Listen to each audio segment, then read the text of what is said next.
नमस्कार. म्हणजे दुसऱ्या दिवशी उठलो गावावरनं आल्यानंतर आणि आज पण सुट्टी होती, ममता नव्हती तर बोललो काहीतरी कामं करतो.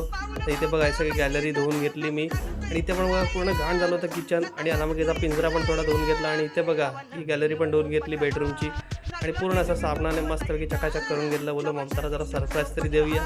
तर थोडी साफसफाई करून घेतली मी. कसं वाटतंय, कसं छान क्लीन केला तुम्ही पण सांगा मंडळी. पूर्ण इकडचा एरिया पूर्ण धुवून घेतला किचनचा. हे बघा आणि बाहेर पाऊस पण जोरात पडत होता. संध्याकाळ काहीतरी जेवण करूया म्हणून मी चपातीचं पीठ बघा मळलं आणि इथे बघा चपात्या लाटून घेतल्या गोळे करून. कसे लाटले तुम्ही सांगा, कसे नकाशे झालेत ते. बोलो काहीतरी ट्राय करूया आणि मी संध्याकाळी भाजी पण घेऊन आलो होतो कोबीची. तर बोलो कोबी चिरून घेतला. आज बोलो कोबीची भाजी करतो आणि चपाती. त्याला फोडणी दिली आणि वरती बघा ताट ठेवलं, त्याच्यावर पाणी पण ठेवलं शिजायला. मस्तपैकी कोबीची भाजी शिजवून घेतली आणि हा मस्त गरमागरम चपाती आणि भाजी या खायला तुम्ही पण मंडळी. भेटू नेक्स्ट मिनी ब्लॉगमध्ये. बाय मंडळी.